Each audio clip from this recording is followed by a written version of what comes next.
This episode is brought to you by US Cellular. Everyone loves the word free, but they also love the word great. And US Cellular Prepaid is bringing both with their new deal. Buy 1 month of service right now and get the second one free. And now for the great part. You can pick a plan you need with the great 5G coverage you want to help keep you connected wherever you go. Buy 1 month of service right now and get the second one free. Prepaid plans start at just $25 a month. Terms apply. Visit uscellular.com for details. This is a Crowd podcast.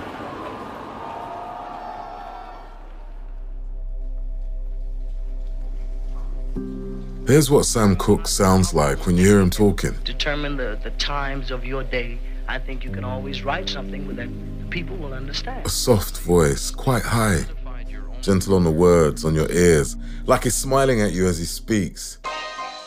And here's what Sam Cooke sounds like when you hear him singing. Well, actually, that sort of depends. You're in a white audience, a supper club, or watching on national TV. He croons a perfect, clear voice, like a younger version of Nat King Cole.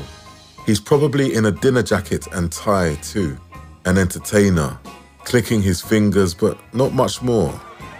You're in a black club, and it's like he's a different man. White shirt open at the neck, sweat coming off him, shaking and moving. The voice, like soul before anyone knows what soul is. The pain of the blues, the ecstasy of the church. Raw, going deep, grabbing you by the arm and pulling you in tight. He sings and the crowd sings back. Girls trying to tear their shirt off his back.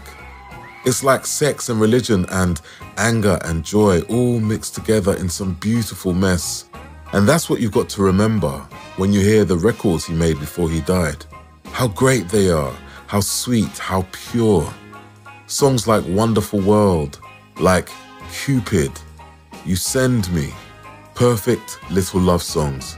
A time machine back to the innocence of the late 50s, the early 60s. How they can make you feel nostalgic for a time you never knew. And you've got to remember how they could have sounded in a different world, where a black man could sing like a black man to everyone, where he could be himself everywhere. You've got to remember what he started, how he inspired Otis Redding, Stevie Wonder, all those mod kids in bands around the world. How Rod Stewart is still totally obsessed, almost 60 years on. How he calls him my one and only influence, says he spent thousands of hours trying to sound like him and never came close. But there's other stuff you need to know too, because Sam Cooke's the voice, but he's so much more. The dodgy managers stealing his money, the run-ins with the mafia, the racism, the threats, the violence, the wiretaps from the FBI, and how it all ends in a cheap motel with a cool girl and a handgun when he's just starting to change the world. The scandals, the cover-ups, the lies and the half-truths, what happens between his wife and his best friend. And you have to ask yourself something as you listen to it all. Did you ever really hear the real Sam Cooke? This is Death of a Rock Star, Sam Cooke.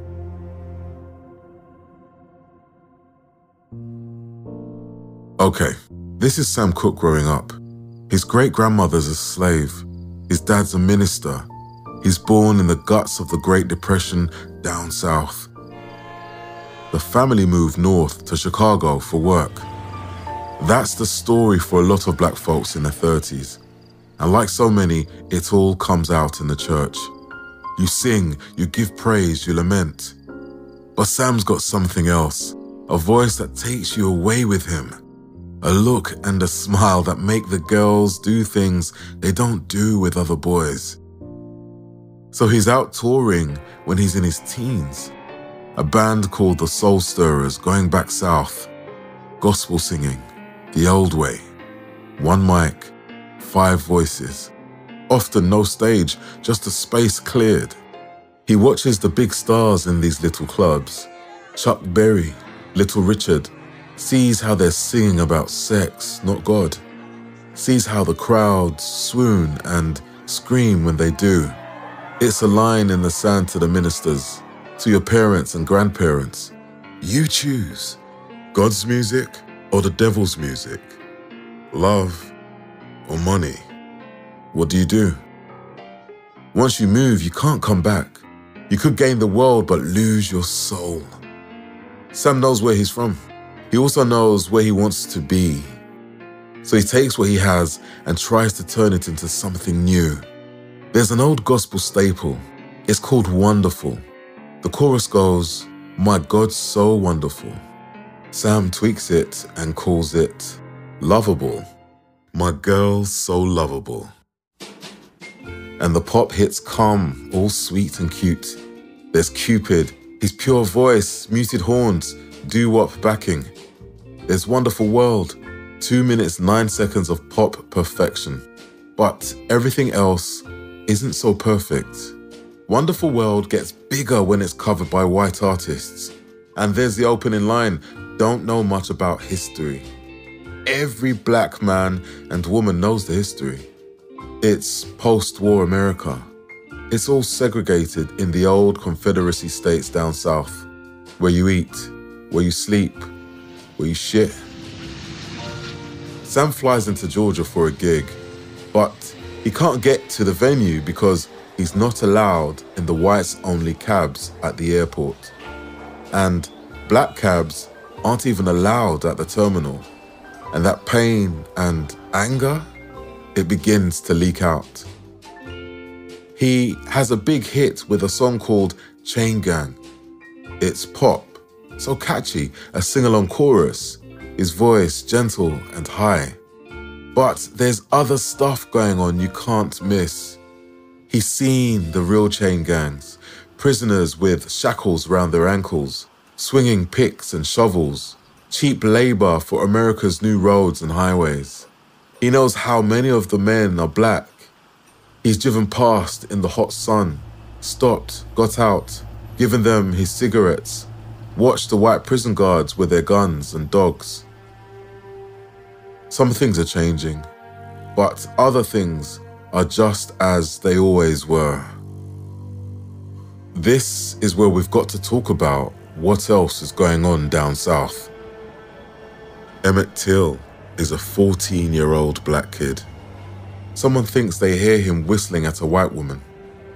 2 white men go to his house, they kidnap him, mutilate him, shoot him in the head, and throw his body in the Tallahatchie River. An all-white jury acquits them both. Medgar Evers is a World War II veteran. He's also a civil rights activist. In 1963, as he's campaigning to end school segregation, he's assassinated by a white supremacist. Same year in Birmingham, Alabama, 4 members of the Ku Klux Klan plant 19 sticks of dynamite under the 16th Street Baptist Church. The explosion kills 4 young black girls and injures 22 others. No one is prosecuted for 14 years. Those are the headlines. Here's the daily reality.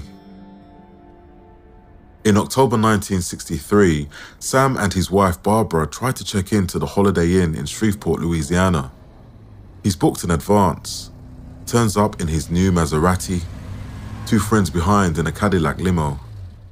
The clerk behind the front desk looks up, sees their faces, says, "Sorry, no vacancies." Sam's furious, wants to stay until they let him in. Barbara says, "Sam, they'll kill you." Sam says, "They ain't gonna kill me. I'm Sam Cooke." He drives off, horn blaring, looking for a guest house designated for colored people. When they get to the Castle Hotel, the police are waiting for them. They arrest them, charge them with creating a public disturbance. That night, there's a bomb threat to the theater he's meant to be playing. Before the show, his brother heads out to get them something to drink. Goes into a store run by a white woman. Says, "Baby, how much is that whiskey?" There's a white man behind him. "You call that woman baby?" "Get out of my face," says the brother. before I knock you down. When the police come, they shout racial slurs at him. The officer says, "You say another word and I'll blow your brains out." What do you do as a black star? You try to change it. Nina Simone singing Mississippi Goddamn. You listen to those lyrics, you can't miss what she's saying. Sam wears his hair natural, not processing the curls and kinks out like black performers have for years. He starts looking at his record contract. Who's making the money here? The guy who writes the songs, who sings them, or the ones doing the accounts? There's a guy we need to meet now called Alan Klein. He's going to be important in this story. For now, here's all you need to know. He's Sam's new manager, and he gets the record company to show Sam what they're doing. Soon, he's got a new deal, a better deal. Now Sam wants to help others. He sets up his own record label. When all the majors are white-owned, he signs black acts, including this talented kid called Bobby Womack. He's important later too. There's something Sam says to Bobby as he becomes his mentor, as they become friends. He says, everyone wants a piece of the pie. You can spread it everywhere and have nothing. And then you're just like you were. You're slaving. But he's changing things, Sam Cooke, him and other powerful black men. There's one night none of them will ever forget. It's February 25th down in Miami Beach. What's happening? Cassius Clay, a 22-year-old kid out of Louisville, is taking on Sonny Liston for the heavyweight championship of the world. Clay's got no chance. He's the 8-1 outsider. Liston's a brute, and he's got the mafia on his side. But Sam's ringside, hoping the youngster will win. And with him are two other men. Jim Brown, the superstar running back for the Cleveland Browns, maybe the greatest American football player of his era. Next to him is Malcolm X, Muslim minister, civil rights leader.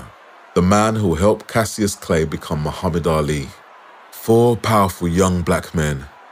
Men with a voice, men with a dream. When Clay wins by stoppage in the 7th round, the crowd go crazy, just like they do when Sam's on stage. And Clay shouts at his friend in the ringside seats, "Sam Cooke, come up here. Didn't I shake up the world?" There's hope, there's joy, but something else is going on, something sinister. What no one knows, not yet, is the FBI are listening to everything. Okay, we need to take a quick break, but we'll be back in a moment to tell you all about what happens next.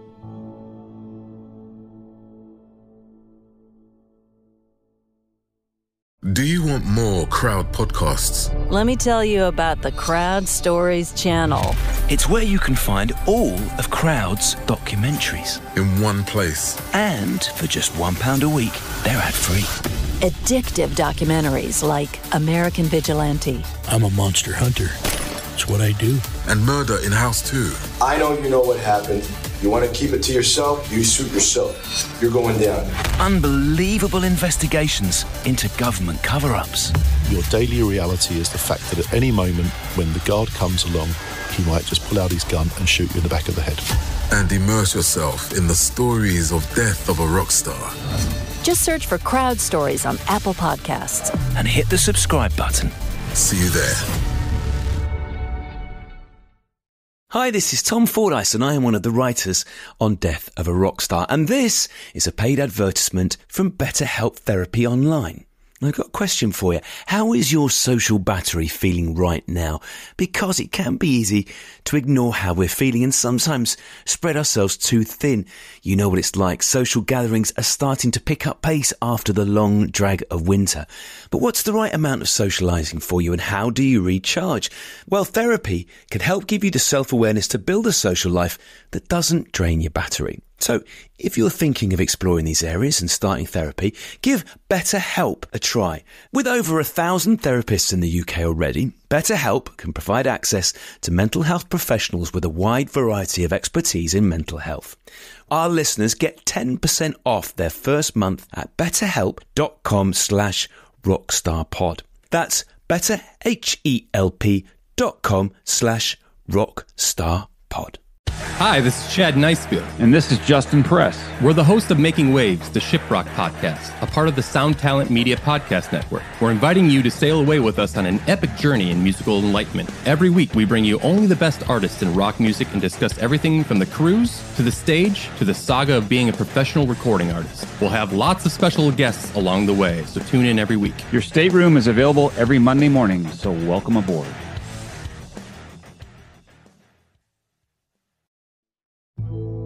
Welcome back to Death of a Rock Star. This is the story of Sam Cooke. Powerful young black men are a threat to J. Edgar Hoover, the boss of the FBI. So he gets wiretaps, informers, digs up all he can to bring them down. That's not the only problem Sam's got. We need to talk more about his wife, Barbara, about what they're both up to when the other's not looking. They meet when he's 18. She's 13. She gets pregnant early, has their first daughter when she's 17. Thing is, she's not the only one. You get the attention Sam gets, you can do whatever you like if you want to. There's kids from at least 3 other women. There's another marriage before Barbara, a singer and dancer with the stage name Dee Dee Mohawk. He'll have 2 more kids with Barbara, but when he's on tour, he's always with a different girl. After a show, he gets a bottle, gets a girl, and finds a room. There's paternity suits, rumors. He tries to keep them from Barbara, doesn't even want to make a will. Says to Bobby Womack, when a woman starts asking about a will, she'll kill your ass. When he's in a mood, he's cold. He says to Bobby, don't fuck your fans. Every girl you go with gets herself a baby. You get a high-class hooker, you can give her $500 and she's gone. But Barbara knows. She's got a bartender friend from the Flying Fox Club near their house in Chicago. Goes out with him most nights, Sam's not around. She knows what he's doing. Next problem, Alan Klein. He's the manager we talked about earlier. A tough little scorpion, fast-talking, dirty-mouthed. All the charm of a broken lavatory seat. Those are a few of the things people say about him. You don't trust Klein, but Sam doesn't know that yet. Takes him a while to realize what this new record deal means. That Klein owns it all, not him. That's the con. Sam wants to change his sound, capture what he does in the black clubs, put it out on record for a white audience. He wants to be himself. He records a new song. Klein hears it and says, that's the worst fucking song I ever heard. Sam comes back at him. What the fuck do you know? But Klein's in charge. He puts out another cute little pop song instead. It sells almost nothing. I'm gonna leave that arsehole, that's what Sam says. And he does something else too. Lays down a new tune like nothing he's ever done before. It's inspired by everything he's seen, everything he feels. We'll come back to it later. It's the final act in all this mad drama. For now, know this. A friend hears it and says, Sam, that song sounds like death. And Sam says, nah, it sounds like a new man being born. And so we come to the night. December 11th, 1964. Sam's in a bar in LA called Martoni's, just above sunset. Sinatra's there too, plenty of glamour, plenty of stars. Sam's not chatting to a star. He's with a small, plump girl with pale skin. She's called Lisa Boyer, a regular face in there, a party girl, if you listen to the locals. Sam's on the martinis. 4, 5. After his 6th, way past midnight, he leaves. With Lisa. His Ferrari's parked outside. He's got a bottle of scotch on the back seat, a copy of the Muslim newspaper, Muhammad Speaks. It's not some flashy Hollywood place he takes her, not his own home. Instead, he drives out towards the airport, a cheap place on the highway called the Hacienda Motel. They arrive just after 2:30 in the morning, sign in as Mr. and Mrs., go up to their room. Okay, this is what Lisa Boyer says happens next. She says Sam throws her on the bed, tears off her clothes. She thinks he's going to rape her. She goes to the bathroom, tries escaping through the window, but finds it jammed shut. So she waits for him to use the bathroom, then grabs her clothes and runs. She's taken most of Sam's clothes too, although she says she doesn't realize till later. She runs to the motel manager's door, bangs on it, screaming for help. Hears nothing and runs out along the street instead. Finds a telephone box, calls the police. Help me, I've been kidnapped. Here's what the police record says happens next. Sam runs out of his room, naked except for one shoe and his suit jacket. Bangs on the manager's door, yells, "Where's the girl?" No answer. He kicks the door in, grabs the manager, a middle-aged woman, screams again, "Where's the girl?" The manager panics, thinks he's going to kill her, reaches for her gun, a pistol with a white handle and black barrel, pulls the trigger. The first bullet hits the ceiling. The second passes over his head. The third hits him in the chest, goes through his heart and both his lungs. Sam looks down at the blood and the mess and the destruction. He looks up at her, says in that gentle, soft voice, "Lady, you shot me." Like he's confused, not angry. No one would kill Sam Cooke, right? "Lady, you shot me." And then he falls forward and he lies still. Barbara's at home. She's been out too, with her bartender friend, stayed out until nearly 3, drinking, smoking pot. She's woken up by the phone ringing. It's her sister. Have you heard the news? No, it's 6 a.m. Well, is your husband home? Barbara says nothing, just snorts.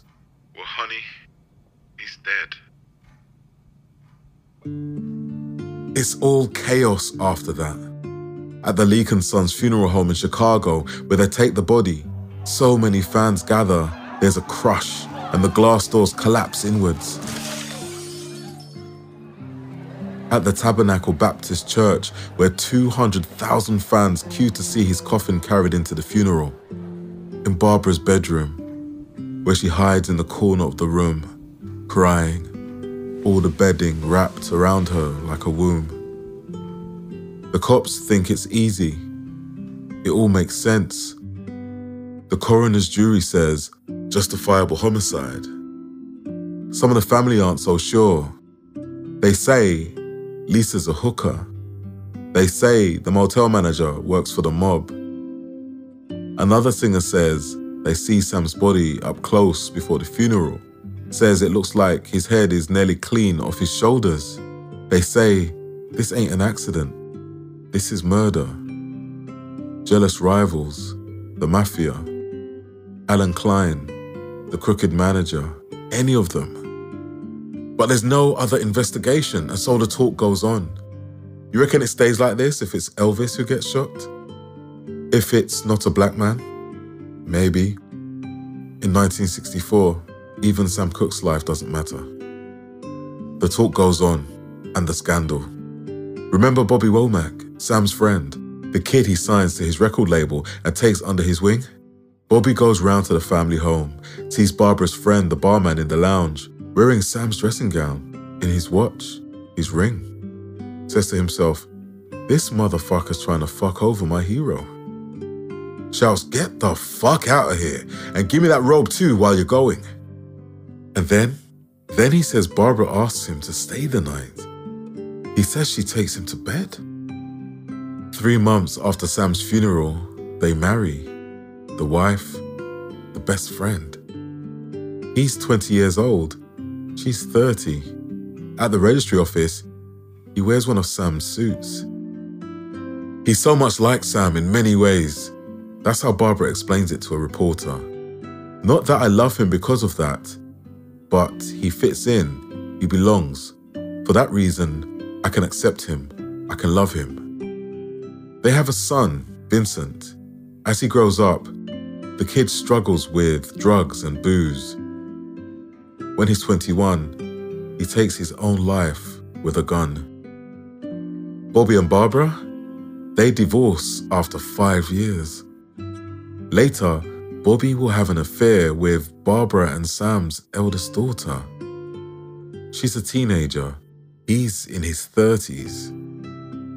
When Barbara finds him in bed, she takes a gun, tries to shoot him. This time, the bullet misses. So of course, there's no happy ending. Sam's gone. All that's left is mess and sadness and what might have been. Money?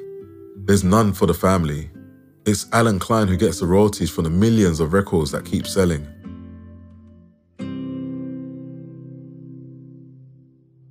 Some things change. Some things stay the same forever. There's only that final act, the new song Sam lays down, the one that sounds like nothing he's ever done before. It's called A Change Is Gonna Come. 2 weeks after he dies, it finally comes out. You want to know about living as a black man in America? You listen to this song. You want to know civil rights? You listen to this song. You want to know about a dream that lived and died and lives on? This is the song. This is the man. We hold these truths to be self-evident, that all men are created equal.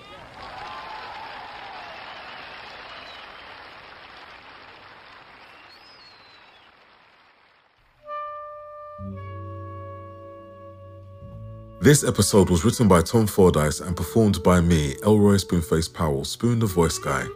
It was edited by Crawford Blair. For research, we read Dream Boogie by Peter Goralnik and the archives of Jet Magazine and Rolling Stone. We watched the documentary The Two Killings of Sam Cooke. If you want to hear Sam Cooke, start with Wonderful World for the pop classic. Then go for Chain Gang, but the live version, recorded at the Harlem Square Club. And there's no other way to finish except A Change Is Gonna Come. No other way.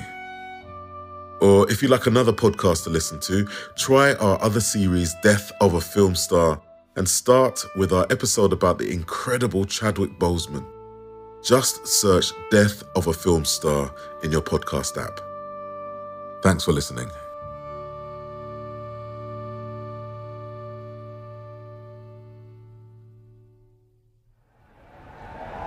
Crowd Network, a place where you belong.